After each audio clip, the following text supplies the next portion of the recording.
Hey guys, welcome back to another episode of Beyond the Episode. Glad to be back after my little hiatus because of Uncle Sam, but it was nice to be out in Vegas for a couple weeks. Ladies and gentlemen, today here at the Beyond the Board studios here in Orland Park, I have one of the most raddest, and honestly there's a particular trick that he does that reminds me of the steeziness of the golden era.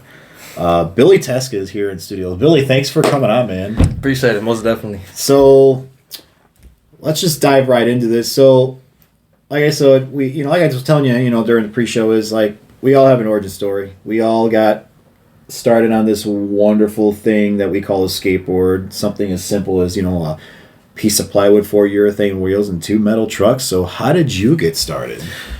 Right before I turned 10, I had a homie named Kevin Dykstra. Shout out to Kevin Dykstra. He was starting skateboarding 2 weeks prior to my birthday. His birthday, 2 weeks prior to my birthday. So he asked me, do I want to start skateboarding? Because that's what he was going to give me for my birthday. I told him honestly, no, I wasn't even into it. He decided on my birthday to give me a little Kmart skateboard anyways. Okay. So then, I was at a campsite. That's where I decided to go for my birthday. We went to a little campsite. Went there for a little bit. Ended up spending the night there. The next morning, I woke up. Everyone was still asleep. Picked up the little skateboard. I went around the campsite. First time I ever rode a skateboard. Went around the whole entire campsite. Right when I got back to right where my campsite was, I hit a pile of rocks. I literally fell into the pile of rocks. Scraped up my whole arm. The campers came swarming around me. They were like, oh, are you okay? I looked at my arm. I think it was just more adrenaline, but I wasn't really feeling much pain. I was more stoked on how much blood I had, and I was just more or less like, oh, what? Then this isn't really that hurt that bad. So honestly, from there, I was stoked on skateboarding. You instantly embrace the nar of skateboarding. That's fucking rad. Yeah, literally, if you gotta get used to falling. Right? So I take it that Kmart was your very first complete? Very first complete. So was it like a X Games board? Was it a Kryptonics board from Kmart? It was a birthday present. I don't even know where he got it from exactly. It had a dragon on the bottom. It was red. Did it have plastic trucks on it? No, I think it actually had metal trucks. Oh, okay. Well, at least you had metal trucks, because if you especially see now, you'll go to Kmart, Walmart, and you'll see plastic trucks. And it's like, what the fuck is going on? Concave up the wrong way. And wheels that don't spin because the bearings are shit. Yeah. So, how long did you use that little Kmart Ghetto? We'll just call it the Kmart Ghetto Special. How long did you use that until you finally upgraded? So my birthday is on August 6th. So basically, right then is when I started using that skateboard. All the way until Christmas. I was so into skateboarding from the get-go that my parents were like, okay, this isn't what you were going to be using. We need to get you a real skateboard. Because I was steady. Dude, they recognized that you needed to upgrade, because most times it's the this board sucks. But the fact that your parents they're going to pull the reverse Uno card and go, no, we got you. Because they were taking me to skate parks. Dude, they were seeing what I was doing. They were seeing me trying out other people's skateboards. And they were like, what do they have? What don't you have? So on Christmas, I was surprised with a brand new complete. Had a Plan B skateboard. I don't even know if it was a pro model or not. It was so long ago. I was still 10 at the time. I remember having Bama Jero Destructo trucks. Couldn't even tell you the wheels I had. That's about all I really remember from that board. Honestly, it probably lasted me a good whole year. And then I remember getting a Zoo York board, Chaz RT's Zoo York board. So what year did you what year was it you got your Christmas complete? What year? I don't know. I was 10. So it's 13 years ago from now. I don't know. So you want to do the math? Holy shit. So 2013 is when you got... Yeah, you said 11 years or 13 years ago? 13 years ago. Hold on, wait. So 12, 11. 2009. So 2009. Okay. Wow, damn. All right. So after you got your first Christmas complete, is that when, as far as skill set and watching trick tips and going out with the homies learning tricks, what was okay after you got your first Christmas complete? Obviously, we all learned how to ollie, but then after that, it's all right. Well, now that I got the basis of all tricks, what was the next trick that you focused on learning after getting your ollie set? Oh man, I was always trying to kickflip when I was younger, but it was honestly never for me. It took me literally a whole year to learn how to kickflip, land on one kickflip, and I had to do it going off a driveway that had a little drop into some grass. And I remember being so stoked when I landed it. But pop shove it was the first trick right after an ollie because I had a bigger size board. I believe I was a younger kid, a little short kid, and I remember I had like probably an 825, 8.5 as a younger kid. And damn, yeah. It was just like board got worn down. Me and the friends would switch boards. Yeah. So yeah, I was stuck with that board for a long time. So pop shove was the main trick for a long time. Okay. Now, learning just the basic flip trips, were you also doing were you learning grinds, stalls, grabs, or were you just kind of trying to get on your basic flip tricks first before progressing onto a different type of trick? I grew up in a neighborhood where there was a bunch of scooters, skaters, bikers, a group of like 12 of us. We were all in this neighborhood. Yeah. We would all meet up, skate. My dad built us a long rail. Yo, built us a flat ledge. The fact that your parents embraced it, and not only that, but they always supported. Your dad built you a damn that's just rail ledge. That's some good. That is wonderful parenting right there. No, they were awesome. They supported me the whole way through. They were awesome for that stuff. But yeah, Kev. Basically, where are we going from here? So basically, I got sidetracked. You want to just ask me another question? All right. Yeah. So after when did you? Okay. So at what age did you really start going? Hey, like this is like the real deal. Like hey, one? Like you're pick, like you notice like oh, I'm progressing really quick. Like what age did you, I guess you could say, start on your way to your peak?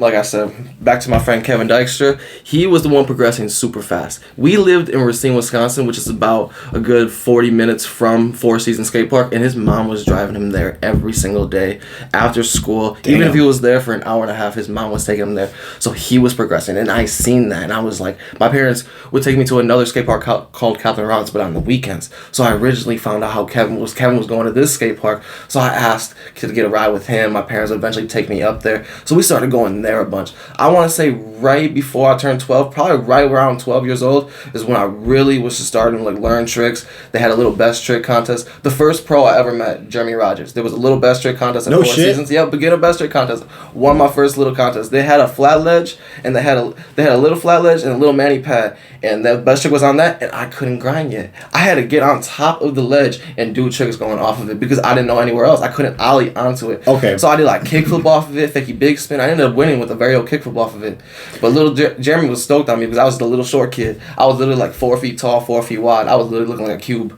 The fact that you were that age at that time, so I want to segue back to the varial kickflip. So we used to refer to that as the forgotten trick. Because during when I was skating, so 98, 99, like during the golden era, so we just a little history is we consider the golden era from like 97 to like 2008, just because of the brands and the shoes and everything that was out. And during that time, like you saw a lot of pros throwing down varial kickflips, and I noticed after that, like you didn't see as many varial kickflips being done. So that's pretty fucking rad that you won with, like I said, what we like to call one of the forgotten tricks. Most definitely. Now, when you won best trick, was that it's like different age groups they had? So like they had a beginner, intermediate, advanced. It was just you picked on what you thought your skill level was. That had to give you a lot of stoke to the fact that, and this was your very first contest, right? First contest. The fact that your very first contest that you're like, here's the thing is you could have got mad real easy because you said you didn't know how to grind and you couldn't ollie up, but you adapted. You thought, which is one of the beauties of skateboarding is it teaches you to approach things. You don't have to. Person A is going to approach a ledge or even a trick or even something flat ground different than person B, and that's cool that you are at that age, young enough to realize, wait a minute, I can still do something, and you figured out, wait a minute, like you said, you were landing kickflips and big spin, and you're like varial kickflip, and that's cool that even at such a young age, you really don't pick up that mindset until you've been skating for at least 5, 6, 7 years. Is like, all right, how can I really come at this at a different angle? And the fact that I can do the varial kickflip off to win it, that's pretty quick to have that adaptive thinking. Working with the obstacles you have. Well, that's the thing is, one of the beauties of skateboarding is, and I I mean this 100%, is it teaches you lessons in life, both on and off the board. How, like you said, how to approach an obstacle or how to approach a problem in life. And I'd like to think that we as skateboarders, we really do think outside the box. That we think that, like, hitting a rail at a box, whatever, or situations outside of life with job, relationships, friendships, like, yeah, I'm not going to give up so easy, especially when it comes to skateboarding. Like if you're hitting a 5 set or a 6 set, you keep bailing and bailing and bailing. Like, no, I'm not done yet. I'm gonna get it till the adrenaline starts kicking in. Or to quote Chet Thomas, I'll skate till I can't walk. Mm-hmm. You know, that type of deal.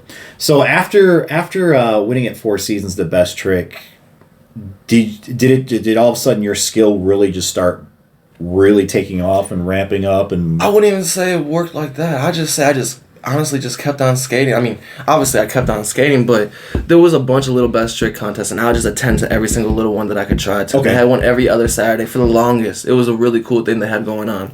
And then, yeah, I'd attend to every single one. I wouldn't win them all. They had a mini ramp contest, and I wasn't skilled at everything. Yeah. Like I said, I couldn't even get onto the ledge. So it helped me learn on what I didn't know. Okay. So it helped me bring me around and do that, figure out what I needed to work on. And 4 Seasons has transition, ledges, rails, honestly everything you really need. So it was an all-around park to learn everything you really need. I think I've heard Dave Mayhew. So Dave Mayhew, I think from Madison, Wisconsin originally. The man behind the D3. Not 100% sure. Yeah, I think Dave's from Madison, and because I remember I listened to his Zion Club because he is from Wisconsin. For sure. I think he's from Madison or he's from around that area, and I've heard him talk about 4 Seasons a couple times. So, and he'll say, every now and then he'll say he'll go back home and he'll go skate in the summertime. So, honestly, dude, during the summertime, I would keep an eye on his Instagram because you could be running into him, Dave Mayhew. Right? That'd be kind of cool to run into a legend. So, after the Plan B, what was your next brand? What was your next board? The Zoo York board. Okay, so the Zoo York with Chaz, and then... I think I had an Almost board. Yo. Oh, God. Can't even remember. I remember what it looks like, but it's so hard to describe. It had like this. That's about all I really remember. It had some lines going down like this on the board. But that's really was it a double impact board? Oh, dude, I was so young. My parents bought it for me. I think it might have been a double impact. Hold on, let me pull. I think it was a double. If you're talking about that, Almost double impact. There we go. Yes, sir. Okay, so you had an Almost double impact board. Yes, sir. All right. So do you remember, was it a pro model or was it a team model? No, it was probably just a team model. Okay. Board. Didn't have no names on it. Now, what was the local shop that you were going to get all your skate stuff? Everything I was going to get at that time. When I was younger, my parents, I want to say they went to Azumi's right away in the beginning for the very first one because they didn't know where to go. They didn't know better. Yeah. But after that, they learned everything they can get. What they wanted to get from me, they can get at 4 Seasons. We got a membership there. They gave us a discount. They sent me there all the time. So, yeah, basically that's where I got everything from. Dude, that's the beauty of when you've got a big enough skate park that can support to have a skate shop, and especially if you do the membership and it gets you discounts at the skate shop. There was a park that I used to go to back in the day. Actually, it used to be, say, about 20-25 minutes southwest of where I live, called Drop-In.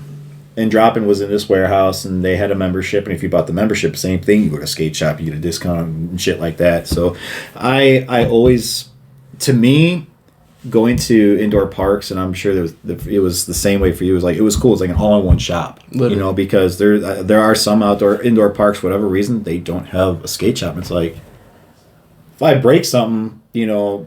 Either A, I got to drive to whatever shop, or B, there's not a shop near here and my day's done. Yeah, you might as well have the material there. The old, I don't know if you've heard of, you might have heard some people talk about Crush. Yes. Yeah, Crush, which again used to be 20 minutes just south of here.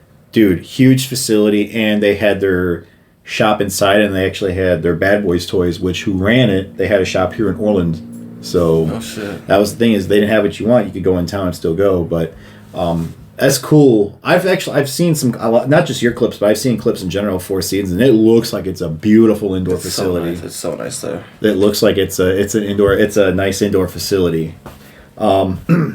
So what made you, okay, so at what age were you thinking this could possibly be a career? Or were you not really in that mindset and you just kind of let it flow organically? I'm still not in that mindset. I just do it organically. I've always just been in love with skateboarding. Honestly, probably ever since I fell. Okay. Since the very beginning, since I fell, it's been like, honestly, the best way to put it is an addiction. I get hurt, I can crack my head open, and I'll still want to go skateboarding the very next day. It doesn't matter. I don't know. It doesn't matter how bad my body hurts. I'll literally wake up saying, I don't want to skate today. A couple hours later, I'm hitting on my homies. We're going skating. It's literally every day. And I think that's like I said, how it teaches you to get over shit, get over obstacles.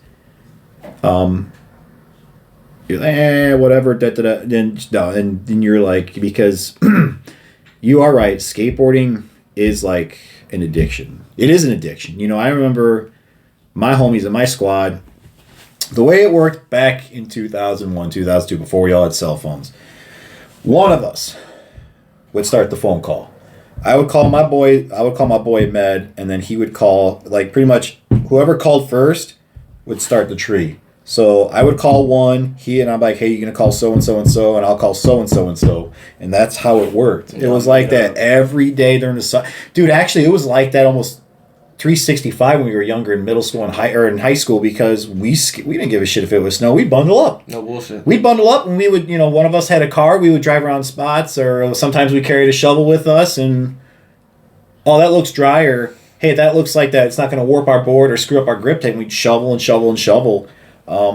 So I definitely, I wholeheartedly agree. It's an addiction, a good addiction. Yes. It's a wonderful addiction, especially when you got a solid squad of homies. Yeah. Because one of the things I always thought was great, and I'm sure you feel the same way, is when you're in a session with the homies and just the overall vibe of, like, say homie A is learning a trick and homie, it's like you guys are feeding off of each other's energy. That was like that back then and shit. Oh, hey, we got a special guest here in the studio. What is up, Bray, man? What's up? How's it going, guys? Free Shay, how you doing? Chilling, bro. Damn, homie. How's it going? Back to the studio again. I know, man. How the hell you been? I've been chilling, bro. Just trying to skate as much as I can. You still skating the Chets? Every once in a while. I rip the laces on them, and I know that, like, doesn't matter. Yeah. But it's still, like, just looking down there and just seeing them all, like, tied up. Well, dude, you got the interlace loops. The interlace loops? Grab me my shoe. Oh, boy. I'm about to drop some nuts. This motherfucker right here. Oh, man. How you doing otherwise? Been doing good, bro. I've been trying to get some more clips lately. I've been just trying to, every time I skate, just learn. We're supposed to be going to Starlight tomorrow if you're trying to skate. Yeah, that sounds good. That's literally, like, we're supposed to be pulling up at 2, maybe 3 o'clock. That sounds good. That's literally when we're pulling up. So, yeah, if you can make it, that'd be fire. Definitely, yeah. No. This fucking guy. Anyway, that's perfect. Hell yeah. Most definitely. Good. I've seen that clip of Starlight. It looks like it's pretty nice. Yeah, they just rearranged it too. Yeah. Oh, they did? Yep. Switching things around since the last time we were there, yep. Sick. Yeah, they rearranged some stuff around. The ledge there is real nice. So guys, I see one of my dudes that one of my Facebook friends, Joey Revere, he'll post clips up every now and then from up there, and it's just like, damn, that looks. What's up with the ceiling? Like, oh, it's got those, like, hanging. Yeah, things. what the hell? It's like chandelier, like not chandeliers, like they're like lanterns. Yeah, I saw that. I'm like, what the fuck is? Shout out to Jim at Starlight and shout out to Jeff G at Four Seasons Skatepark. Forgot to mention that before. Always a huge supporter. There we go. All right, so, dude, if you tuck this out, there's an eyelet. Oh man.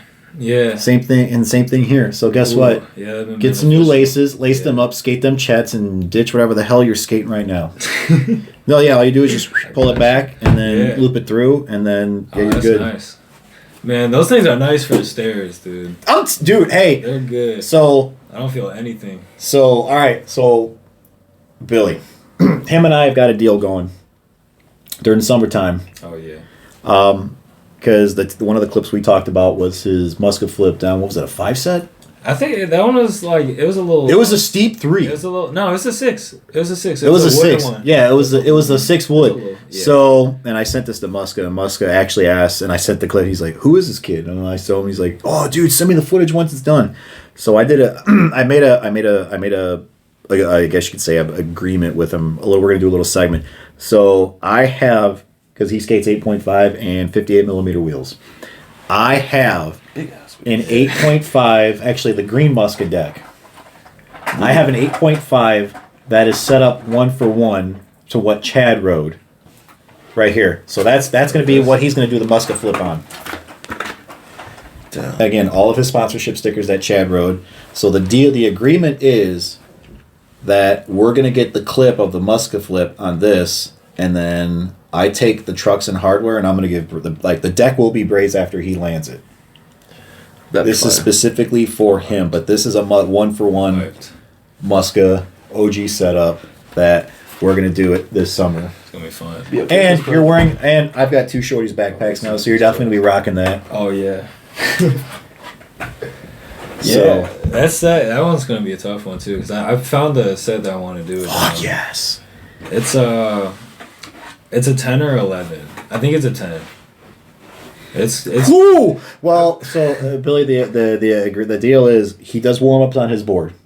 Then like he'll do all of his warm ups, and then he'll do like a 1 or 2 on that because I don't want that to snap.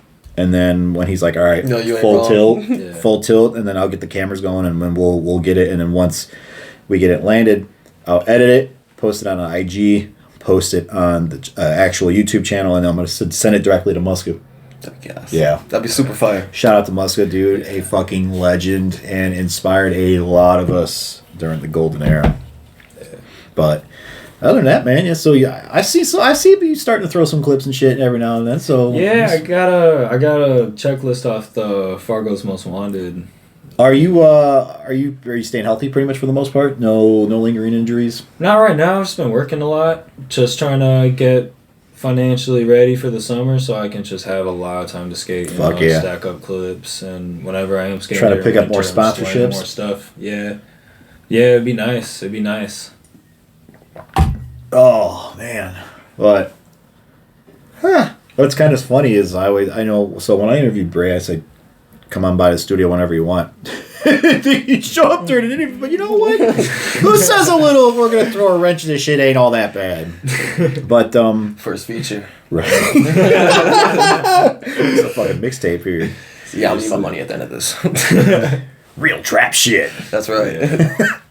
But no, man. So just like how we did with you, we're going through. This is pretty much his progression, Yeah.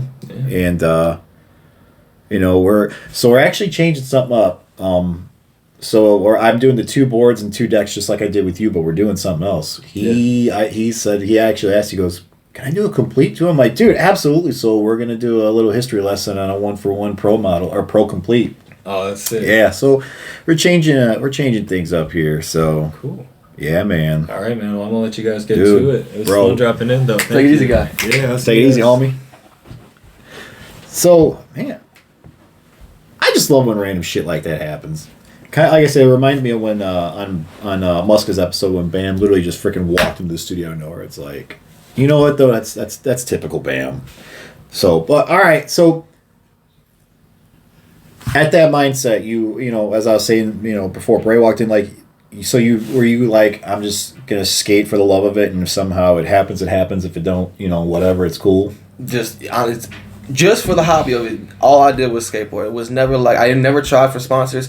I did have a little thing when I was younger. I always wanted to be on the Four Seasons team. Yeah. Just because I was there all the time. It was like a little goal Well, of mine. dude, it made sense because it's like, I'm sure you knew a lot of the homies there, and it's Knew just them all. like, They're all family. Yeah, and it's Became just family. and it's just like, why not become a part of something that you're very familiar with? Yeah. Now, how old right now? 23. You're 23. So did you ended up when did you end up getting on Four Seasons team? When I was 14. Holy shit! So you've been on it for 9 years, Mhm. dude. That's dope. So was Four Seasons like officially your first sponsor? Oh yeah. Okay, so then what came next? DroLife. All right. Shout out DroLife. I appreciate you guys always supporting me with the shirts, clothing, everything. So you got the clothing, you've got the park sponsor. Now, what was the, I guess you could say, the big one that made you realize oh, this is going places? Honestly, it was the moment when I went to that Shepherd Skatepark in Indiana for those little contests. I got picked up by SKRT Wheels, and the team manager that rides for that, who runs that company, honestly is the best dude ever. He hooks me up with other companies. He's in group chats with other companies, so he's taking my clips and sending them to other people. We're all trying to do that as personal skaters. Take our clips, tag other companies, just to try to get noticed.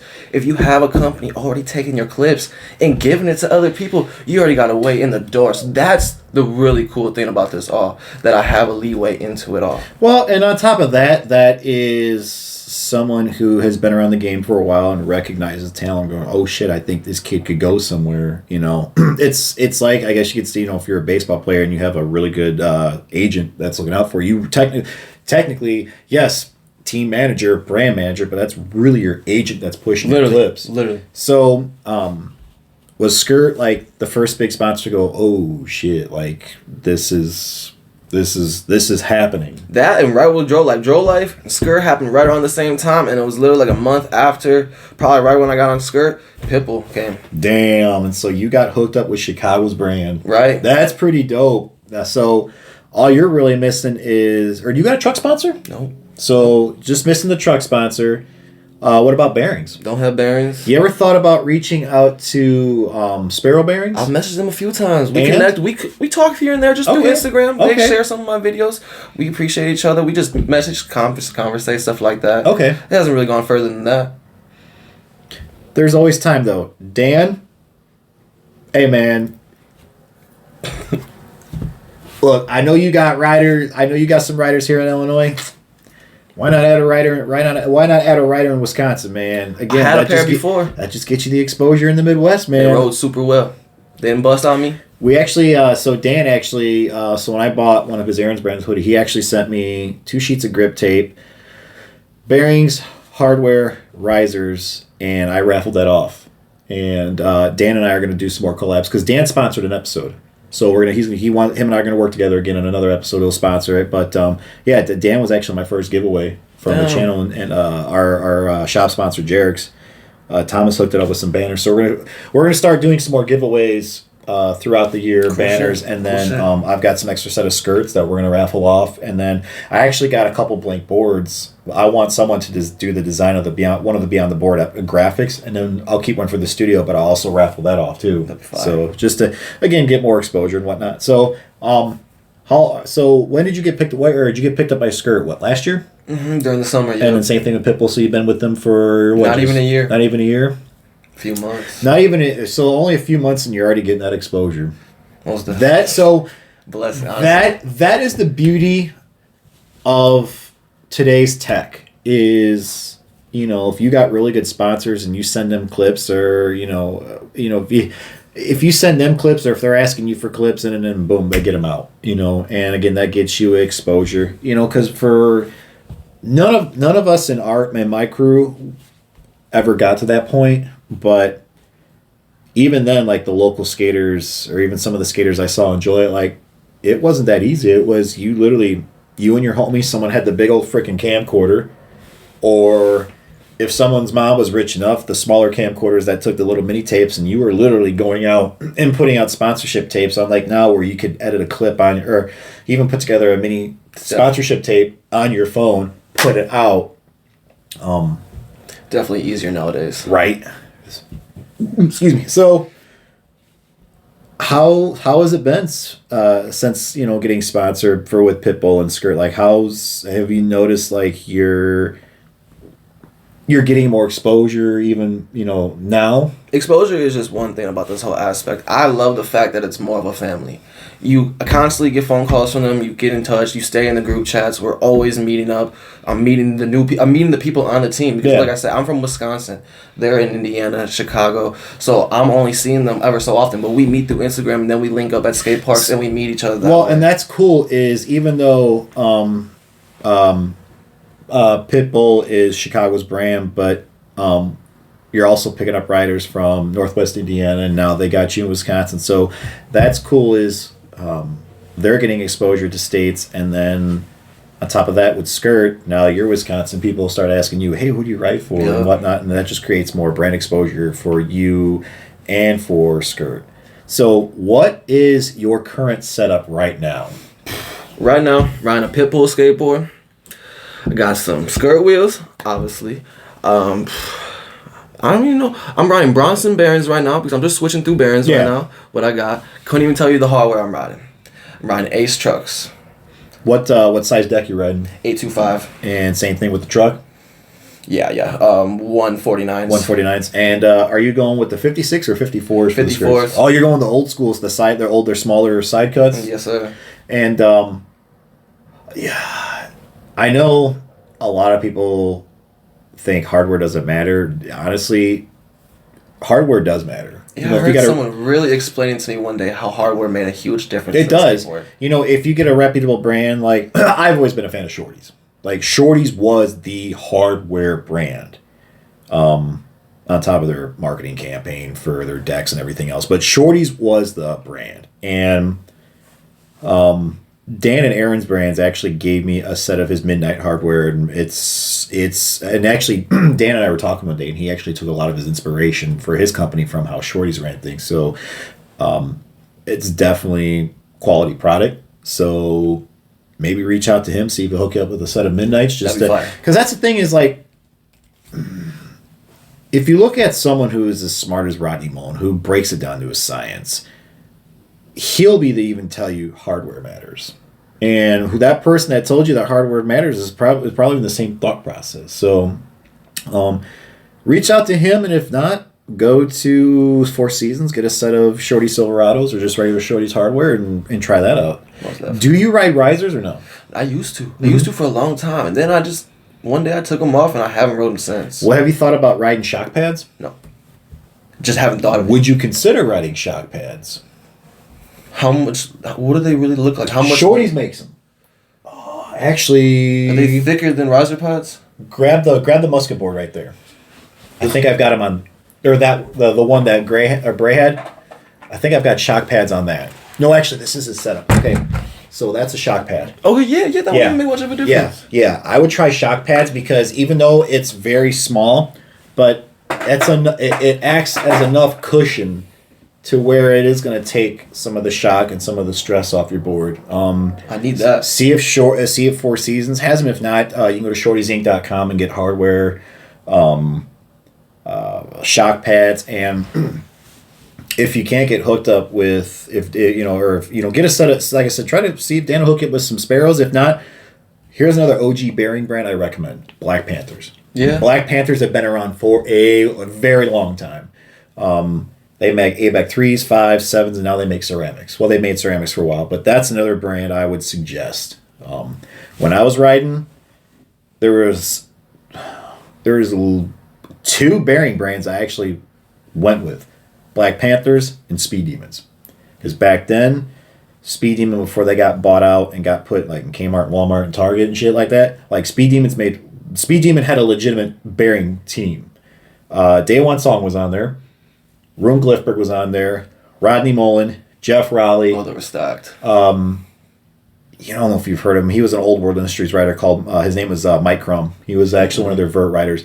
But you had some heavy hitters on... Yeah, you just named off legends. Yeah, you had three big legends. Mullen, like I said, Mullen was on there. I think Tom Penny was on there too. So yeah, you had some, like I said, if those guys are getting sponsored by Speed Demons, they were good. Yeah, they were good bearings. So yeah, man. It's always good to try different bearings until. So I guess what I would say is like try different hardware, try different bearings, and then like say, how many different brands of bearings have you ridden so far? A lot. Okay. I just be cycling through them. Okay, I'd say get a set of Black Panthers. And then see how you like them, and if not, then go back to another brand or try a new brand. So, all right. Thanks to Dylan, he sent me some clips. So I want to go over some clips. So like I said, how I always do it is I always put the clips on the top right of the episode. So let's look at this clip right here. All right, dude. What the hell? That was at the Silent Best Trick Contest. So August. Whenever I get my clips emailed, I always like to watch them to know what the hell I'm talking about. I'm gonna slow-mo it when I actually put it on the edit. But the fact that you you ollie north into a freaking tail slide and ride out of it smooth, like, immediately I think Tony Hawk's special meter full. Left, right, triangle. What the fuck? Like, the fact that you're going into a 90, you're kicking your front foot out, landing, positioning, and on top of that rail, you probably didn't have that much surface area. It was honestly like, the surface area was tiny. Yeah. Dude, A, that took a lot of balls, and B, that was steezy as fuck. I appreciate that. So, thank you. So when you and I were talking to Living earlier, so I wanted to talk about your Ollie North. Ollie North was a big thing during the Golden Era. That is in a lot of your clips, and I absolutely love it because I don't think you knew it, or I don't think you realized, but you're kind of bringing back some of the late 90s, early 2000s vibe. That's fire. I know skateboarding is a constant evolution and tricks change and evolve, but there's just some things from the past that need to stay around. That is one of them. That fucking Ollie North. So, dude, do not change for anyone. If someone says you do too many Ollie Norths, tell them to kiss your ass and just do you. But I want to watch this again. Oh, yeah, let me go ahead. And not only are you nining into a tail slide, you're going backside. Which, tricks front side are a lot easier because you can see. But, of course, with backside, you're going in blind going, fuck, I hope I nail it just right. And the fact that I'm going to back 90 into a tail slide, Ollie North, and it's just like, god damn! Was that a best trick? Yeah. Did that win you best trick? Nope. Wait. Homie Cole Waker killed that contest. Did you at least, was it winner take all? There was a jam format before that. Okay. I ended up winning that. My homie Cole Waker ended up winning the best trick contest. So what did he win the best trick of? Oh, he was running tricks. He did switch 270 front board, back 270 lip. I'm pretty sure he switched hard flip the set. He switched front side flip the set. He literally was just like nailing every single trick he could think of off that set. Oh damn, he was bringing the hammer. Yeah, but still, that should have been a consideration. That again, you're back 90 into a tail, Ollie North, blind side, fucking full send, and the fact that you didn't eat shit and you landed smooth. Okay, this clip right here.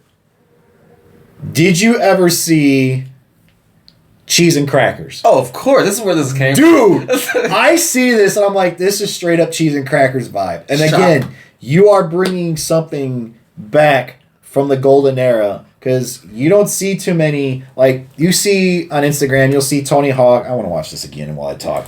You see Tony Hawk. You see Tony Hawk and you see Andy Mac doing vert doubles still. Yep. But the fact that just amateurs doing this type of shit synchronized, I'm sure you guys probably worked this routine out before you're like, all right. We were talking about it, but we weren't discussing tricks until we got there. Dude, what the fuck? Shout out to the homie Adam Yan. Dude, we have always skated transition together. This shit was too fun to make. go, this right here, that right there was straight up Chris Haslam Day One song fucking vibe right there, bro. Like, again, like all of this was. Yeah, we even fell together.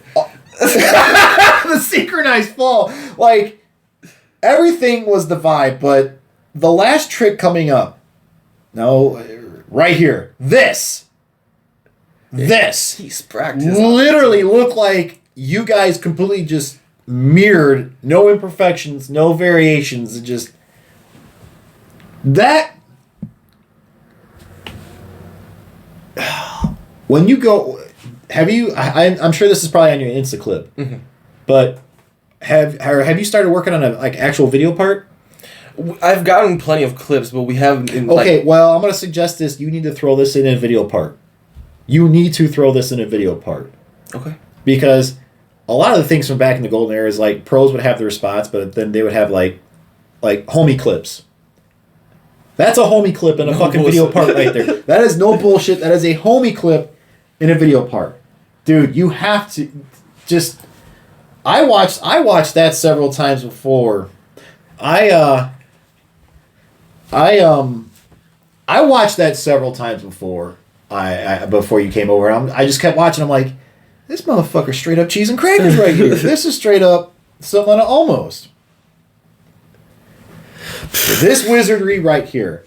All right, I can tell you about this. What made you think a good idea? Let me go from a handrail to a freaking jersey barrier. A handrail that's metal, so it's got some friction and resistance. To B, a jersey barrier with plastic and you could eat shit. I want to talk about this one. All right. So I pulled up to the skate park. I was the first one there. There was no one at the skate park. It was right when it opened. The jersey. That alone, the backside board. Front side board. Or the front side. Well, you're good. That's okay. But, so the jersey barrier was a little bit in front of the stair set. It wasn't set up like that. So I was skating the rail, and after the rail, I'd ollie over the barrier. I did that a few times until I was warmed up. And this wasn't even like a real idea yet. I pushed the barrier up to the rail just like how it was. Okay. And then Jeff G, the owner of Four Seasons. Hold on, did you catch your... No, I did not hit my face. Hold on. I didn't hit I want to see if I can... I want to see if I can slow-mo this. If I can. I'm pretty sure I hit my shoulder, I ain't gonna lie. Okay, because, dude, that looks like... That's my thumbnail on Instagram. That looks like... I'm just going to go frame by frame. If it'll... Oh. Hold on. Yeah. Dude, that... From here, it looks like you just dome popped yourself. Oh, I died. All right. But back to it. So I was pushing the barrier up to the rail just to see how it looks. Wasn't okay, because there's okay. So there is that gap up because of it drops. Yeah. So Jeff was coming out, the owner of Four Seasons Skate Park. He was walking out, watching me push it up to there. He goes, "What are you doing?" I was just looking at it. I was like, "I just want to see how it looked." Yeah. He was like, "But there's a drop to it, like you see from the rail down to the barrier." That gap. He was like, "There's a drop to it." I was like, "But the streets ain't perfect." So he just busted out laughing, kind of gave me motivation to do it. And I told him, I was like, "If you film the first one, I just wanted to front board it. I'll go give it a few tries." That was 5 tries in. So actually, I do have a question about this clip right here. So, let's see if they'll let me do it. Oh hell. So I notice. I'm just going to pause right here. Would you think it would have been a different result, say, if you would have flipped the barrier around? Because then you wouldn't have had that little lip to compete with, and that actually almost would have been complete flush. I think the barrier was cracked on one side. Oh, okay. I think there was a whole reason why I did it like that. God damn. But I remember that being like, I don't know, that was a few tries. That was second try. I was stoked on this. This took me 2 hours to do. Hold on, so this. Hit my ass cheeks. Hit my ass cheeks. Dude, you kind of did credit card yourself. Go back to the first one, the very first fall on that trick. You press play right there. This is attempt number 1. This is the very first one I tried, and this is what happened. I got smoked by a barrier. Ooh! Right in the ribs? Yeah, right in the ribs. Watch the little kid's hot step. Oh, he knew. He's like, oh shit. The board played in normal motion. The board goes flying at him. Oh, damn. That was like a friggin'... Like a bullet, right? Right? Went right to him. Jesus. So literally, listen. So I was trying that trick, like the last one, the Ollie North backflip through the barrier for like 2 hours. My phone just died. Oh. My homie shows up. That's why this one's the only one filmed like normal by a normal person, because I had my phone propped up on a barrier. My friend Jesus showed up. Shout out to my friend Jesus. Oh yeah, I can see now it's stationary. Yep. I asked him. I was like, just give me one try on this one. I didn't say just give me one try, but that's literally all it took. He filmed one try and I landed it right then and there. And he didn't see me work for it, so he didn't really think much of it. But I was so stoked because I was so done. I was getting worked on it. So yeah, I was stoked that ended up working out. So stoked. That biker, I don't even know that man. Never seen him a day in my life, even after this day. But he was giving me motivation through the whole thing. So props to that biker. I appreciate you. Dude, okay, so I gotta ask, a lot of your clips you ollie north. It's just my thing. I was just gonna say, what was your inspiration for picking up the ollie north, or just to do it? Honestly, I started off as a joke. I started off as just a fun trick. I would just go up banks, kick off my front foot. Kid one day asked me, I don't even remember who kid asked me, just, could you do that into a board slide? I did it, on a little flat bar, and it ended up working. So I don't know, they were fun. I always just enjoyed doing it. That's the thing about skateboarding. It's about having fun. That's the thing. Again, you're right. There's no like I said, there's no particular way to do a trick, to approach something. And that's cool. But like I said, that is something we as kids did during the golden era. So I love that you probably didn't know that, but you're picking up what we used to do. That's cool. That's really cool. It's awesome to see. Because especially I like to comment on some things on Instagram. It's like, hey, where'd you get your inspiration? This was kind of something we used to do as a kid. And they're like, oh no. I'm like, well, that's pretty cool. That's pretty rad. That you're doing something that we used to think was cool that you're still doing. Yeah. Another question. So, how often or your video kickflip? Is that still a trick in your repertoire? No. Sadly, no. I do a very few flip tricks. I'm just not. Flip tricks aren't my thing. I got you. I have a very few. I'm very poor at kickflip, which is probably the main reason why I went to Ollie North. I still try to have a kickflip. Yeah. But they don't go. They don't go as well as the Ollie North. Yeah. It's just my thing. So, when we were talking earlier, there is something out there. Is it on Instagram or is it a Facebook? Oh, the Facebook group page. Yeah, so talk about that. I can start. I don't even know where to begin with this thing.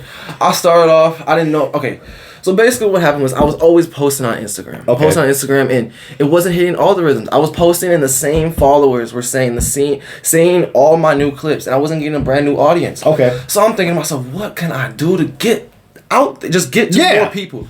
So I went on Facebook and just typed in groups, just a bunch of different skateboarding groups. There was video games for skateboarding, like Tony Hawk. There's EA Skate 4 page, which is the main one, which I'll begin talking about. But there's just a bunch of different skate groups. So I literally went to every single one of these and just spammed edits. I literally, I just kept dropping. Kept posting clips all the But in the caption, I didn't leave a caption. I just left my Instagram handle. Okay. That's all I did. And I just started getting followers from Yeah. this. I got like 600-700 followers within a month from just posting on Hey these man, you pages. gotta be your own salesman. It worked. It really did work. So basically, I started posting on there. They were loving. Honestly, they really fucked with the Ollie North, which I didn't think they really would. But that's kind of what I wanted. I'm gonna tell you this right now. A lot of them are probably old heads like me. Yeah, no bullshit. And are like, yo, he's doing something from the back in the day. I'm gonna fuck with this kid and follow him and watch his clips. Shout out to everyone on the Facebook group page. A lot of y'all don't fuck with me, but I love all you guys. I really do. So what is this? Did it turn into a hate page? Okay, realistically, a lot of the Facebook group pages, it's like a video game page. The EA Skate 4, the main one, Yeah. it's a video game page. Yeah. So you know how people talk on Xbox Live? Oh, dude, you gotta imagine. So I was to say, if you were in a Call of Duty Modern Warfare 2 room back then, dude, it was mad shit. So I can only imagine on that group. So it's just basically anything they could ever imagine saying to someone, they will say in there. A lot of them are just honestly jealous of the fact that I'm just trying to post. I'm trying to like just broadcast what I do on a different platform. Yeah. And yeah, they don't like it. But some of them really do like it. That's what I'm saying. I get the followers from it. So I love everyone that does that shit. So like, so is it just talk? Basically, how did it get into the hate vibe? Okay. So story time. Yeah. So there's a few different things. Basically the very first thing that started is a group of kids on this group page. So there's like 50K people in this group page, the EA Skate 4. So it's a rather large audience. Yeah. So like I'm saying, it was working really well. And I would go on it ever so often. I wouldn't be on it every day like Instagram or some of the other social media apps. But I wasn't on it for like 2 weeks. And I randomly posted on it. I heard kids DM me. That's the only reason why I know this story. But I randomly posted on it, and kids were commenting, "He's alive! What? I thought he died!" I didn't know what happened. So a couple kids DM'd me and explained what happened. I never got to see the post because the kids blocked me. Yeah. But kids left a huge description, basically saying I passed away months ago. That my sponsors are the ones reposting all my clips in remembrance of me. Oh my god. So basically, I passed away, and they wanted me out of the group. Was what their whole thing was. They wanted me out of the group. So when I came back to it 2 weeks later, I posted on it. These kids really thought I passed away and died. So I was commenting back into the comments like, "What are you guys talking about?" So realistically, it blew me back up again because I just got risen from the dead. That's realistically how it looked then. And then this motherfucker went viral and over a fake death. Yeah, literally how it went. So there's little other things that I would post in there, like I got arrested for little stupid shit. So I was really polite to the cop, and on the way out, I asked him, I was like, "Hey, could I get my phone?" He was sure. He wasn't even cuffed or anything. He had me in the cop car. I was on my phone, just in the cop car. So little stuff like that, I'll just throw into the Facebook group page. And yeah, I put it in with like an edit and stuff like that. So they all mess with it like that. But another thing, there's a video of me. If you guys have watched my videos at all, when I fall, I do a tuck and roll. I land back on my feet, and there's an Oak Creek Skatepark in Wisconsin, real close to my old crib that I used to live at. There was a shit ton of scooter kids there, and I fell doing a back tail, did a tuck and roll, and as I literally, I don't know if you've ever seen it, I do a tuck and roll, my feet go up, and I land back on my feet almost kicked a little scooter kid. Oh shit. And these kids on this Facebook group page ran with it. They literally took that as me kicking this kid, and now I'm this little kid abuser. So there's a hate thing with that. Then a lot of kids now, because they keep gaining followers onto this group page, they don't know what they're talking about. They just see the comment, are you still hurting scooter kids?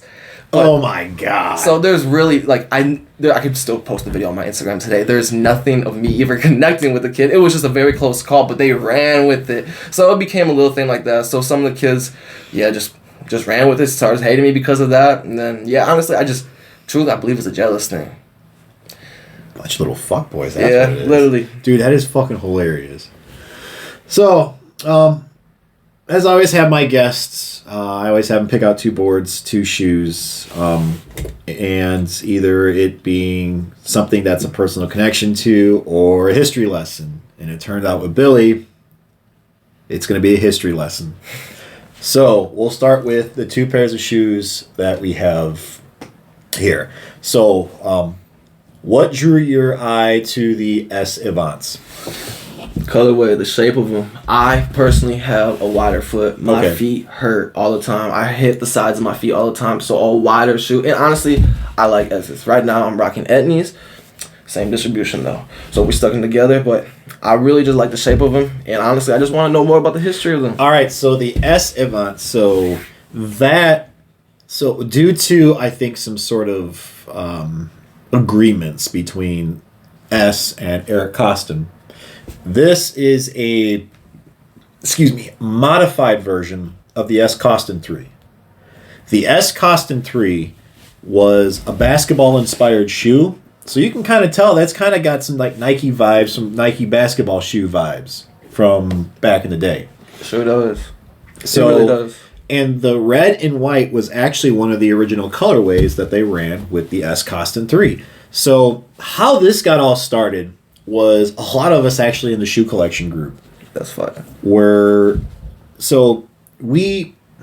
a lot of today's skate shoes, it's cookie cutter for the most part. Vulcanized, no thought put behind it, canvas, Janoski, and all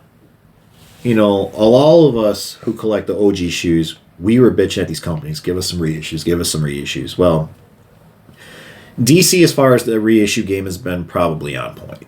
Osiris just went hard with the D3 reissue and the Graph reissue. Etnies has done some reissues. I have 2 pairs, the Czars and the Calicuts. I got some Globe reissues, Chets and Rodneys. And I've got a lot of S reissues. And I get it. S doesn't have the capital like how DC does and Osiris does. But when we asked for a Costin 3 reissue, like we wanted a 1-for-1. Well, a bunch of us do buy the Events because I have 2 colorways. I actually have the all reds too. But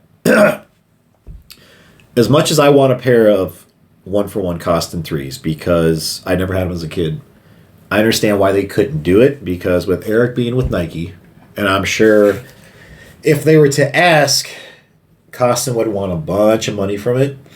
So how they got away with it is they modified it. So it does. So the paneling, so the toe cap here was exactly like the Costin 3. The ghillie lacing was like the Costin 3. The little buff tongue. The little buff tongue, like that. Was like that. I think the S logo was like that too. And of course the sole is not the same. It's a little bit different, and the back paneling's a little bit different. But for the most part, I like to call it a modified version of the Costin 3.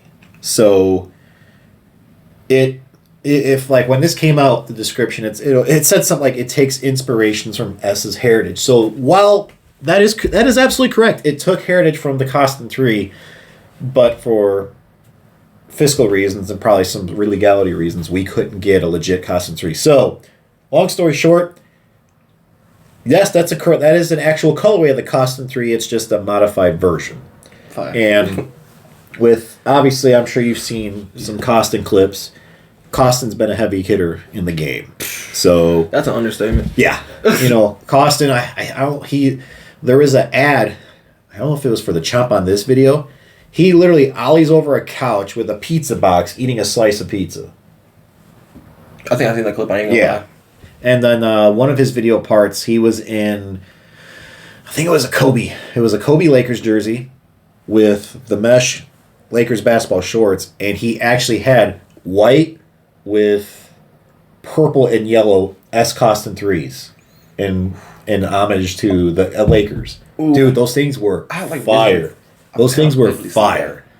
Oh, so yes, that is and here's the thing with you being, I have a wide feet too. That's why if I have to buy today's skate shoe, I have to get a 13 at least. So you probably could pick those up on the cheap since they've been out for a while. I'd say I would suggest giving the Vans a try. Fire. And on top of that, there's it's got the STI foam sole, so it's not like vulcanized where it's hard rubber. Like you'll actually be it'll take some of the shock out, and the gilly lacing. You're not going to worry about snapping a lace. No bullshit. Yeah.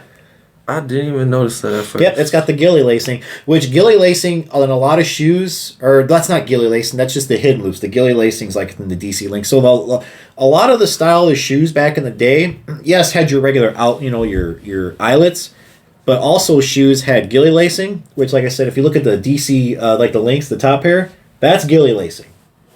Okay. Where, yes, it's still exposed, but you've got protection right here. Like, it's going to take a while for it to blow through that. Yeah, really. And then you've got shoes like that, and also there's a pair of DC Stevie Williams that are basketball inspired that have the same style of lacing too. So, especially with you, I'm sure you probably go through shoes like a motherfucker. Try those. I probably will. Give check your local skate shop. I think if not, I think Asylum's might have some Vans on their website.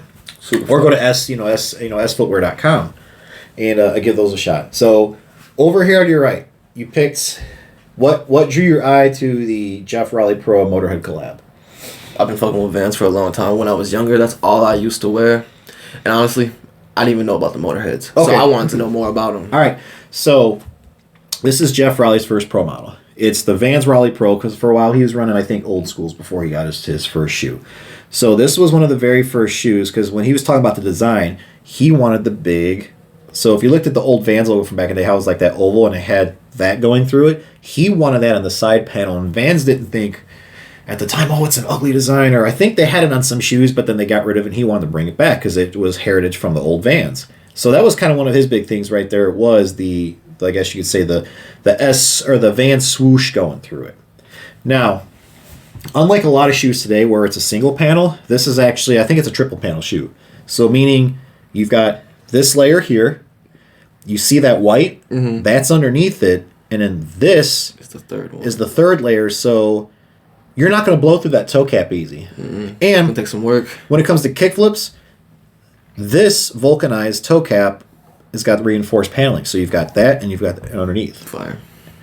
And if you could tell, like a lot of Vans didn't have the puffy tongue. Like this actually does have some puff to it. I like the puffy tongues. And give you some cushion. This was actually the first pair of Vans I skated. So my homeboy. So my homeboy, shout out to Tim Titus. Actually, oh hell, I'm gonna eat shit if I try to do this sitting down. So, long story short, it was the summer of right after I graduated high school, before I leave for college. Him and I went to Zoomies, but they had crackhead special on shoes. I bought a pair of charcoal and black Chet Thomas 4s for $40. He bought the blue Vans Raleigh Pros for $30. So both of us got brand new skate shoes. Maybe like 2 weeks into it, he's like, oh, I can't really skate these. And he's like, you want them? And for whatever reason, I was able to fit into a size 11.5 in these. And I was like, yeah, sure. So these were the first ever actual pair of Vans that I skated. And I really didn't skate Vans, but if, I will say my go-to shoe for the Vans is going to be the Vans Raleigh Pro. Because I liked how they actually had some puff in the tongue, and they had some like I said, they have protection. They triple paneled the toe cap. Now the whole deal with Motorhead. So have you heard of the band Motorhead? Mm-hmm. Okay. I've heard of it, yeah. All right. So with Lemmy being from Liverpool, England, their bassist who passed away, I think it was Christmas, the day after Christmas, 2014 or 2015. 2050, Lemmy Kilmister, who was the bassist and frontman for Motorhead. They're both from Liverpool. They got to become really good friends. you can see there's an interview. If you typed in Jeff Raleigh, Lemmy from Motorhead on YouTube, they actually do, I think, a couple different interviews together. And it's pretty cool because segueing to me is I've been playing guitar since I was 6th grade. I've been skateboarding since 99. Jeff Raleigh on Tony Hawk Pro Skater 3. And the opening track for Tony Hawk Pro Skater 3 was Ace of Spades by Motorhead. And I heard that, I'm like, who the hell is this band? This song gets me amped up to go skate. And so because of Jeff, I got down the Motorhead rabbit hole to where I play a lot of my bass. And Motorhead connected both my worlds, music, skateboarding together. And so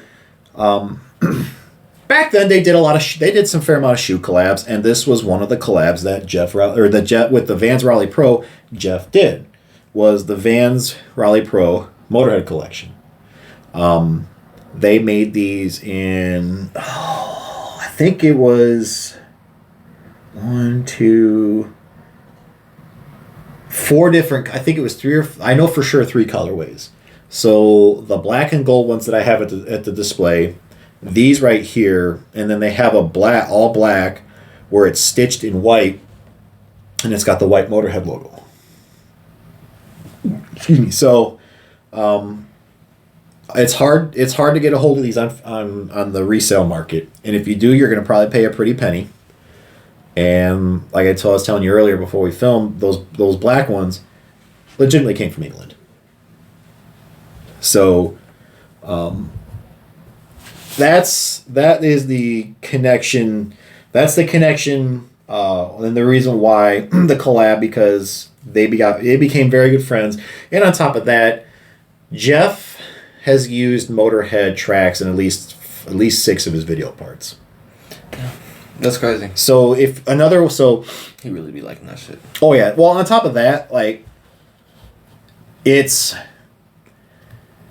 the tracks that he used for his parts, like, it flows well with the video part. And on top of that, like, the way Motorhead's style of music was, like, it you hear it and it's like, I'm ready just to fucking do an entire run through a course and just rip, or I'm about ready to just rip the streets. Hell yeah. One of my favorite parts, I tell you, I suggest watching, is his Chichikov Vulcan part, and it's him and Tom Penny and some other dude, literally in a mini ramp in the forest, and they're just ripping it, dude. How far to get it out there? They built everything. So what I'll do is I'll actually later on I'll send you the YouTube link through IG. Watch it. It's some pretty badass Cool shit. ripping. Yeah, I'll be down to watch that. Now, of course, we got 2 boards behind me. So what drew you to the Muska board? I've seen it many times. Seen it everywhere. And I can't even front. I don't know much about Muska, but I'm here to learn. All right, so the man, the myth, the Muska himself. So this silhouette was actually shot. Chad was just chilling. I think it was at the Venice Beach Pits. And Chad was just chilling, and what they did is they just shot this. He was sitting on his skateboard. Everyone thinks everyone's always, oh, it's his dick out. He's actually sitting on his board. It's just the way the angle of the photo is. And him and Tony had a discussion, and they're like, hey, how about we turn this in your first pro graphic as a silhouette? So that's what they did. They turned it into a silhouette. And as you can see in the wall in here, there's different colored tails annotating different sizes. So they actually had 6 colors back then. Your gray was your 7.5, your orange was your 7.63, your yellow was your 7.75, 8 was 8, or your red was 8, blue was 8.125, and green was 8.5. Yeah. Now, if you ask a lot of people in this, if you ask a lot of skaters my age and even older, if you ask them what's one of the most iconic board graphics of all time, they would probably say the Muska silhouette. You know, you saw this in his Shorty's Fulfilled the Dream video part, a lot of his ads, a lot of Shorty's team riders were riding either that or different size variants of the Muska silhouette. And on top of that, it was on just about every Tony Hawk Pro Skater game you could play. On the first one, like I was telling you earlier, is you had the red, the green, and the blue you could pick from. And on top of that, dude, I can't tell you, when I used to go to Jarek's and Joliet, every time I snapped one, guess what? I go pick up another one. Because there was at least 6 or 7 on the shelf. And I was talking to Thomas Thomas and I were talking one day, and he goes, we couldn't keep those in stock. Those were not just Jarek's, but skate shops all over the country. The Shorty silhouette was just flying off the shelves because not only is it one of the most iconic graphics, but at the time, dude, Muska was blowing up. Muska, what happened was, I don't know if you heard of the Toy Story, or the Toy Machine incident. So it was the video premiere of Welcome to Hell. And what happened was they canceled the video premiere. Well, Muska was hammered. Went after Ed Templeton, swearing at him left and right. Why the fuck you cancel this and that and yada yada yada? No, well, it was canceled, but it was canceled, and on top they were like, why the fuck you canceled yada yada yada? And the next morning, Ed's like, look, man, I don't know what the hell happened. Look, I get you were angry, but you can't disrespect me like that. Kicked off. Then when they finally released Welcome to Hell, they took Muska's part out. No. Yeah. Yeah, he took his part out. So what happened was Muska was a free agent, and Tony Viola saw that Muska was starting to pick up popularity, and just invited him to, I think it was like Santa Clara, California, and pretty much how do you want to start a board brand with Shorties, and pretty much gave him the keys to the Cadillac and said, go do your thing, and he picked his team. And Muska, like I said, he had a lot of with the design of the boards, like I said, with this being the most iconic, and on top of that. Muska made it cool for white kids to listen to hip-hop while skateboarding, to wear sleeveless shirts with rolled up baggy swishy pants. Like, he made it cool. And I guess that's why I kind of related to him, because like I always felt I was different. Like I was the hip hop gangster rap metalhead. And to me, skateboarding is always about individuality and expressing who you are, and not gonna lie, like I dressed like Muska. I always wore backpats. I had shorty shit on. I always had, if not baggy pants, I had my my roll up swishy cargo pants, and I actually had a pair of circa Chad Muska 902s. And I actually, on top of that, I actually did a 50-50 with a tiny little boombox. And because he did a crooked grind down a rail with his actual ghetto blaster. And me and my boys were skating one day at his box. And he was like, Garen, I bet you won't do a 50-50 with the boombox. Sure as shit, I pulled it, and he goes, holy fuck. And I was like, hell yeah, I just fucking pulled a Muska. So, like I said, I think, just in my opinion, I think a lot of people agree. This is, if you're asking top 10 board graphics of all time, most iconic, this is in the conversation for sure. And like I said, on top of that, but this just flew off the shelves at every skate shop. Now, what drew you to the Bob Burnquist deck? When I first started watching skateboarding, you just type in on YouTube, you just type in skateboarding. Bob Burnquist popped up in his big ass mega ramp, and I just started watching back then I didn't know what he was doing. Yeah, you just see him flying, spinning, and then later on you realize half the stuff he was doing was switch, and then just realistically you're just like, what the fuck was this man doing? So I'm gonna drop some knowledge in you on Bob. Bob is probably one of the best switch skateboarders on a vert ramp. Now, Bob is technically considered an all-around skater because during his early years with Anti-Hero, and actually in one of his first video part with The Firm, and even in S's Minic Madi, which if you haven't watched that, do it. Bob does some street shit. I've seen him go down and hammer on some videos. Yeah, Bob does some street shit. And so what made Bob such a great vert skater was he could take that street style and put it to the vert by skate and switch. This particular graphic, I'm going to send you the video clip later on from YouTube. He went toe-to-toe. So the reason why this is a very memorable graphic, he went toe-to-toe with Bucky Lasek in the 2001. Not only the best trick, but the actual vert final.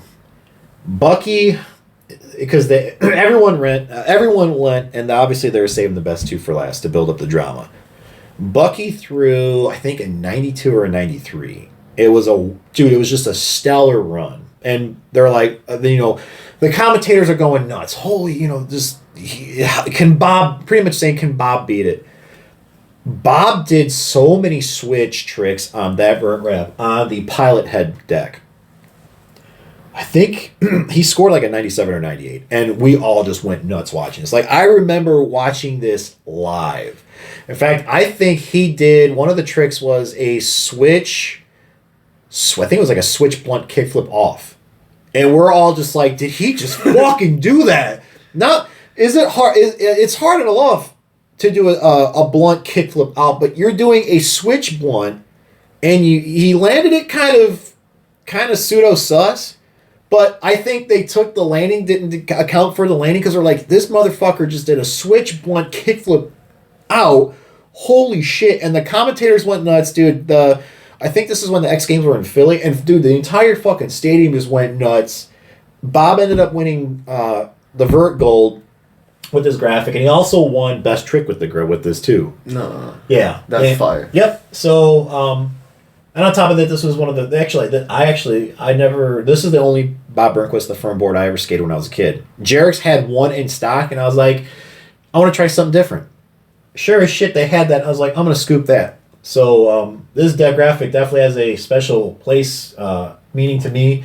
But even more in the historical side of things, like, you watch that 2001 X Games run, that's the graphic you'll see. That's fire. Oh, So- also, he wore this, too. The Pro helmet.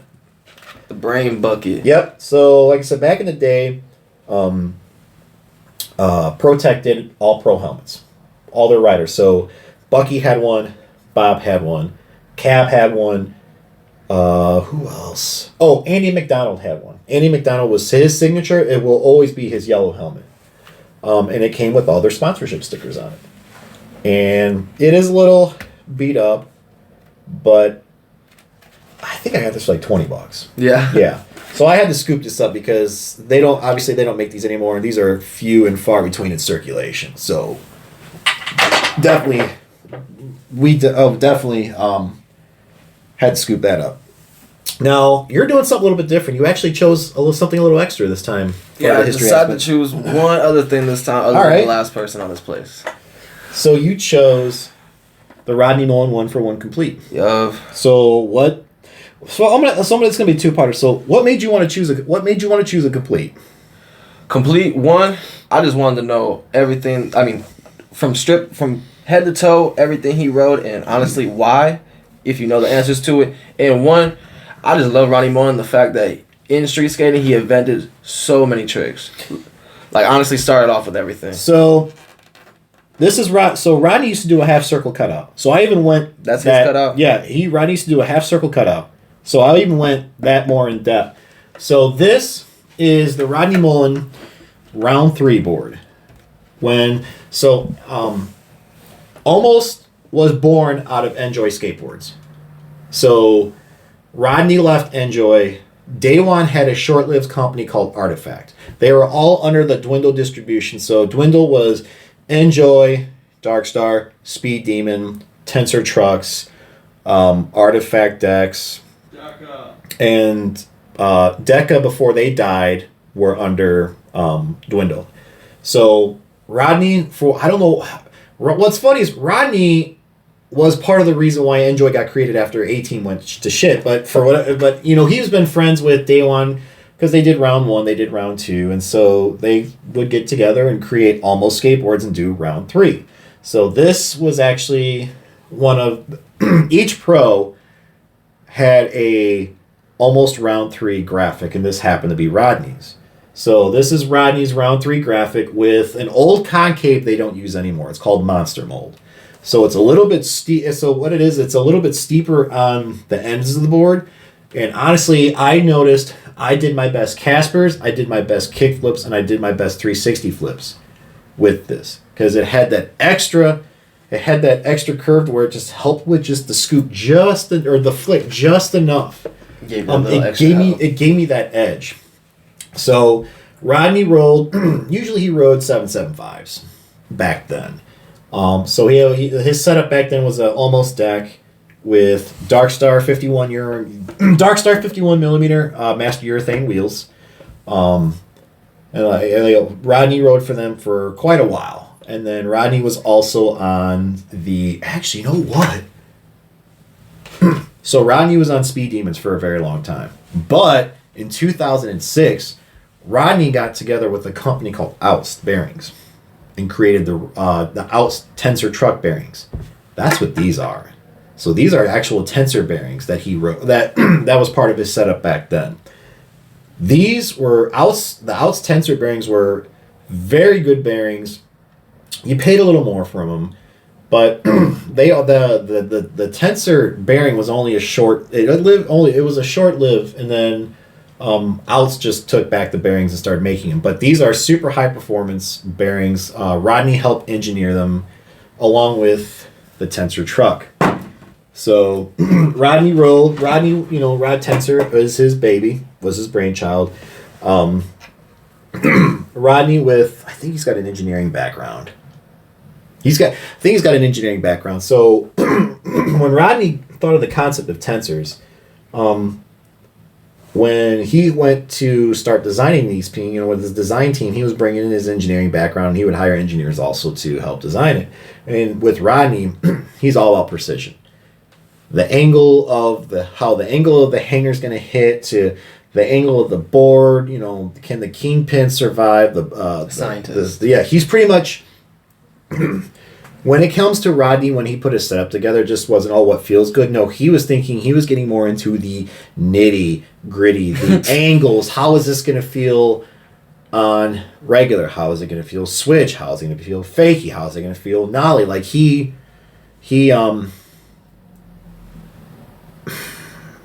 put it this way, he put a lot more science, and I think he probably did some work with Professor Schmidt too at Schmidt Sticks. I'm sure he probably did it with some of the design of the almost boards and the shapes. So, what's up, guys? What's up, Dylan? What's up, man? What's up, homie? How you guys doing?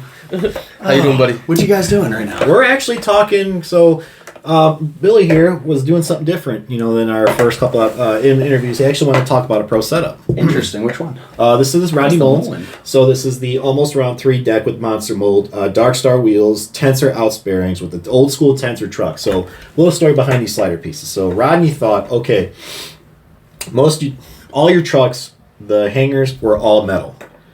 What can I get to get that extra edge to help me slide more on tail slides and snow slides? So with the wax surface and the plastic slider piece created less resistance. Hence, not only extending your nose slides, but being able to flip out of them easier, and same thing with your tail slides, because I'm sure you know flipping out of a nose slide or doing any sort, even a shove it out of a nose slide or a tail slide when you're going fast, there's more momentum, which helps. Unlike, if you start to hiccup, oh crap, it's going to make you do more work on your trick. Most definitely. So, can I see that thing? Yeah.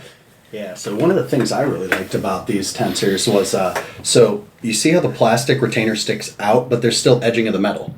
He did not need that there. He had a design where it could have came up and blocked that whole thing, but he left it there for a reason. So when you're dragging your tail along a ledge, there's that momentary stop where you go to flip out, right? And you can slow-mo people flipping out of ledges, and they'll have that momentary stutter where their truck shutters. So by having that metal edge there, as it rolled to the edge, it would lock for a second, giving you better propulsion off the ledge as you create leverage onto your tail, right? So you could sag it a little bit on the metal, it'd catch, and then boom. So it almost gave you like an extra spring out of your flip. Yeah, and the monster mold itself, did you already go over monster mold? Yeah, how it was more concave. On the edges? Yep. You talk about the flatness here? Yeah. Okay, dang, I like that part. Yeah, dude, awesome design. This guy's a genius. Oust bearings? Yeah, those are the tensor Oust bearings. Ooh, these are the tensor ones. So these are rare. Oust still makes bearings for anyone that's curious about them. They're still making bearings today. Their biggest ingenuity thing was they made the first deep well bearing and went with the machine overhead clearance design. So by doing that, they alleviated torsional load on the bearing, which normally created bearing shatter. Created one of the fastest bearings in history. I think I want to say the world record for speed was set on Oust bearings. Yeah. On the Oust Mach 9 Air. Pretty cool. Really fucking cool. Pretty cool. You chose this? Yup. Work, man. I like that. I like that a lot. And here's what sucks is these days monster mold's not used anymore, which sucks. I always thought I noticed it helped with my flip tricks, but your little story is I had the Rodney Mullen Bitch and Camaro Enjoy deck, and I abused the hell out of that thing before it finally snapped. And even with a spongy tail, that mold still held it together. The plies didn't separate. And I was actually with that spongy tail with that mold, I was scooping 360 flips like a motherfucker. It just like it still had enough stiffness in the tail to ollie for the spring, but it was because I was, using it. It wasn't even because of water either. It just started getting spongy and soft, but it had the right amount of pop and just scoop where it literally just, when it's a clean 360 flip just by that perfect scoop. That's what it was doing. And I was like barely putting an effort. I'm like, what the fuck? And I'm like, guys, I'm not landing 360 flips normally. And they're like, don't snap this board. I'm like, yeah. Literally ride that board forever. You could have. Yeah. So actually, there's something I forgot to ask in the beginning when you first started. So what was the first ever video part? Like, what was the first ever skate video that you watched? Honestly, skate video took me a long time to get into because I didn't know where to look for skate videos. We were so into YouTube. Yeah. So like I said beginning, like Bob Bergquist was one of the very first people. Alec Majerus, before he went pro, was one of the very first people we started watching. We didn't even know where he was from, what skate park he was skating at. We didn't even know about indoor skate parks up in Minnesota. Shout out to Alec Majerus, rides for Third Layer Skate Park in Minnesota. But literally, we just watched him, honestly, from a teenage year, just grow up. We would just type in skateboard, and then once we found out his name, we would search his name up and watch all his little videos from outdoor skate parks, stuff like that. And yeah, he eventually went pro. And now everyone... Now, when you were watching this, was that he was trying to up and coming when he was trying to working his way to flip? Yeah, I believe he rode for Phenom, too. Phenom was a company also. I don't even know where they were out of, but yeah, I think he rode for those guys, too. Majerus, dude, Flip. Flip has always had a solid team. Always. Back when they came over from, when they came over from Europe to when they had Sorry, Really Sorry, and Extremely Sorry, and then even today they still have a good presence, even though it's not as much, it's not as strong as in the United States anymore. It's kind of more focusing back on the European side of the house, but Flip till this day though has been one of the more reliable brands, and B, one of those that just when they see talent, they're going to grab it. Hard hitting team. Well, and I love the fact that Tom Penny's still riding for him. And word on the street is we might be getting a Tom Penny reissue from S. Never. That'd be super cool. Yeah. All right, I got to get out of here, guys. I got to go shoot some dice with Bray. Have a good one. All right, see you guys. Awesome for you stopping in. Yeah, I got to swing in, man. I love this place.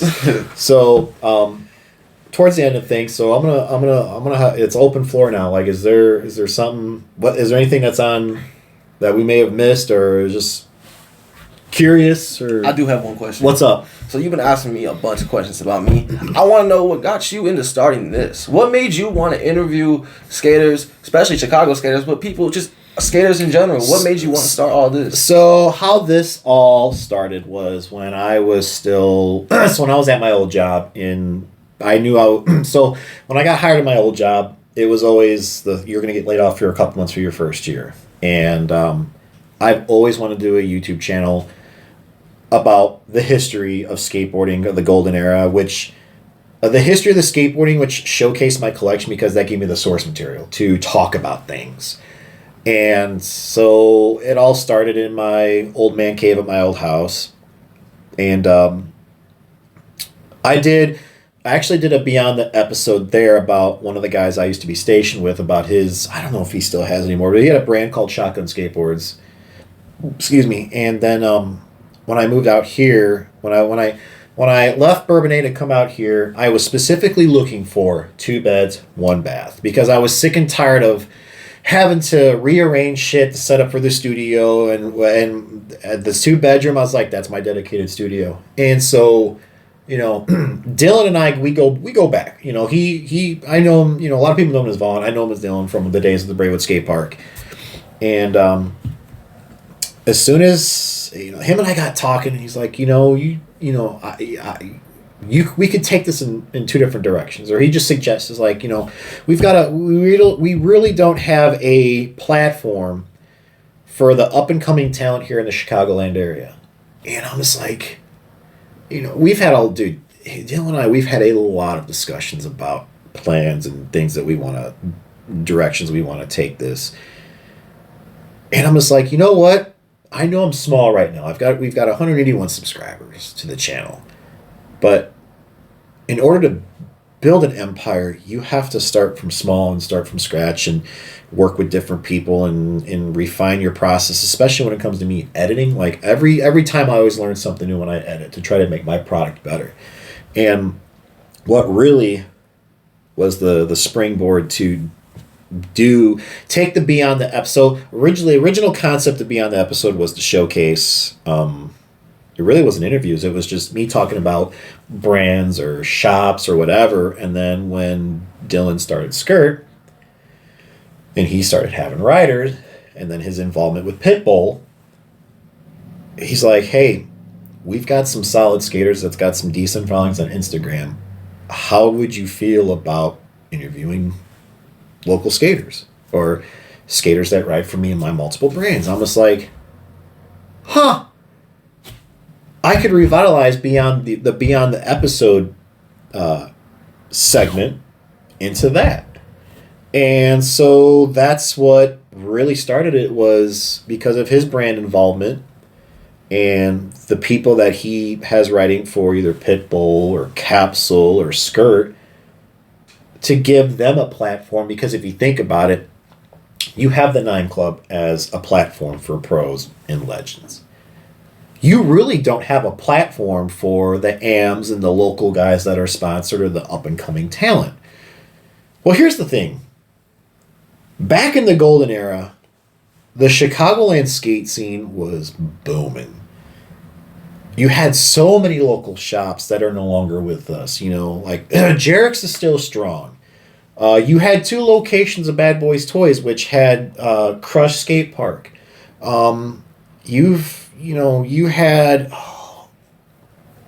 I know there's some other shops that have closed, but like you had a lot more local skate shops in the area. You had a lot of skate shops just in Illinois in general, because especially up here, dude, the scene was booming. Like pros would come by. Like, dude, teams doing demos across the country, that's a thing of the past, which sucks, because while I love the platform of technology, I always tell people it's a double-edged sword. It's a great way to get your footage out there, but it's also taken away from that warm feeling of going to a demo with your homies. You're wrong. Like I went to the Zoomies Couch Tour in 2005, and it was up in Fox Valley Mall, which is about an hour west of here. It was Element. So I got to see Mike Valley skate live. Actually, I have a picture I gotta find somewhere of him doing a Madonna. I caught it in midair, going from a quarter to a bank ramp, and I have a Madonna midair gap, and and I caught it right. I got to see Colt Cannon skate. I got to see Tosh Townend skate, and it was just so cool, because it's like I'm watching guys that I watch on these videos or I see in these magazine ads, and it sucks because of technology, because you know, with Instagram and multiple platforms, there's really no need to do demos, and it sucks. And one of the best part of the demos was product tosses, buying limited edition boards that they would specifically have graphics for said tour. And on top of that, just getting in the autograph line or snapping a picture with a pro, like, that's gone. That was one of the beauties of skateboarding back then. And so the Chicago skate scene back then was booming. And things are really picking up, especially, you know, Pitbull is doing big things. There's not a platform for not just Chicagoland skaters who ride for Pitbull, but maybe who ride for other companies, like such as SKRT. They don't have a voice. They don't get to tell their story. And so I want to provide that platform, that space to say, hey, you may have your followers, but I have my followers. Yep. And your followers become my followers. My followers become your followers. Get a new audience. Yes, both of us get new audiences. And dude, if you blow up big, like, people could say, I remember watching that dude when he was just an up and coming, you know, when he was just an amateur and it's just like Alec Majerus. That's yeah, literally how it was. And I think all skateboarders, even if you don't get sponsored, I think all skateboarders need their stories told. Because we are all one big family, no matter where you come from, because of something as simple, like I said, piece of plywood, 4 urethane wheels, 2 metal trucks. It brings strangers together as homies. And so I want to provide that platform. And on top of that, for instance, for today, like I said, I always have my guests pick out 2 shoes, 2 boards, and a lot of times they have connections. I always ask them why. But today is actually the first time I actually went more of the historical aspect and dropping some knowledge. And like, here's the thing is, skateboarding is definitely blown up and definitely taken a whole new direction since I was on a board all the time. But never forget where you came from and never forget the history. So that's why I want my guests to do that, because like, for you, like, if you want to learn, dude, I love talking history. Especially with guys like Burnquist and Muska, and how you're saying how you picked that shoe and how that's got some history to it, how it's a modified version of the Costin 3. Costin, big name in skateboard. Yeah, he doesn't put out as much clips, but he's still, I guarantee if you ask someone, hey, name 10 pro skateboarders, guaranteed they'll probably, 9 times out of 10 they're going to say Eric Costin. So it's just to provide you guys, to give you guys a platform to not just tell our audiences our story, but tell me your story. Because it's truly interesting. I want to hear, I always want to hear, how did you get into it?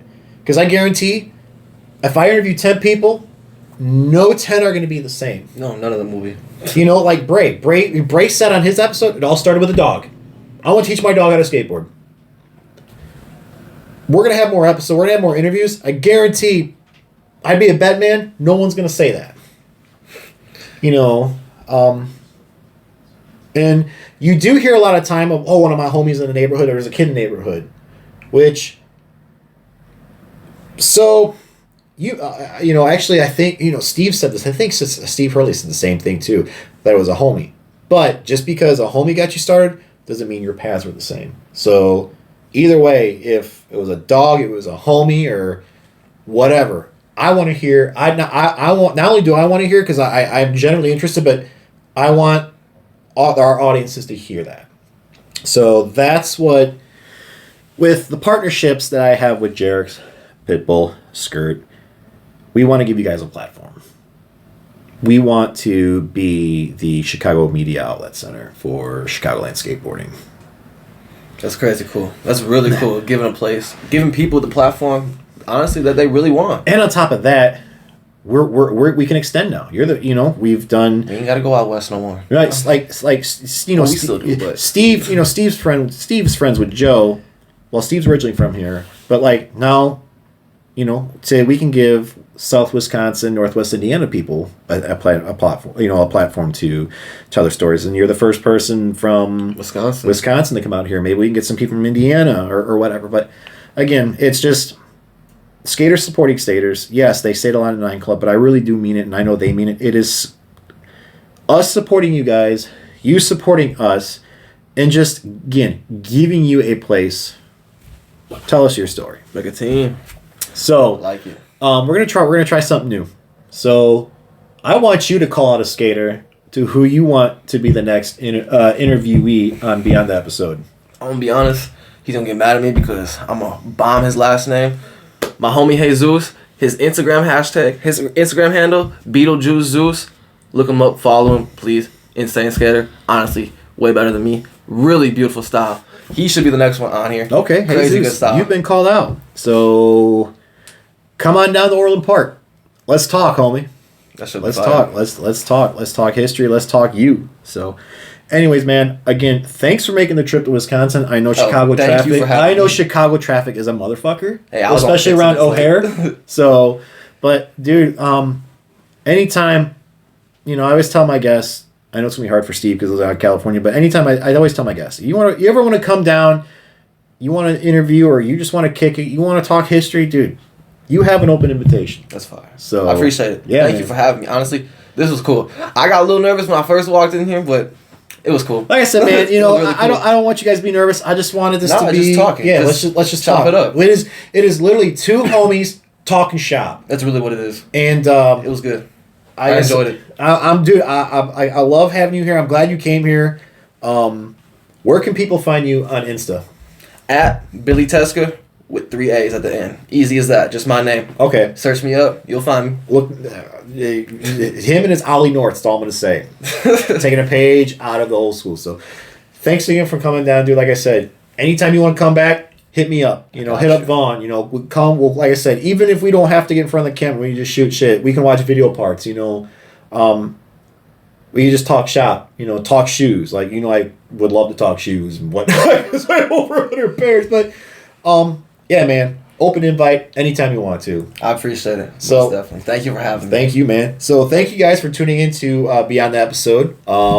So I got a new work schedule now. I'm working at O'Hare Airport. But so the next episode of Beyond the Board, we're not doing it's gonna be historical, but we're actually gonna do my top 10 favorite shoes of all time and why. So that's to be determined because I got drill next weekend, and then hopefully I'll get settled in my work schedule. But once I get some free days, I'll be teasing the episode. So it's going to be my top 10 shoes and why, and I'm going to go through an in-depth break of each shoe.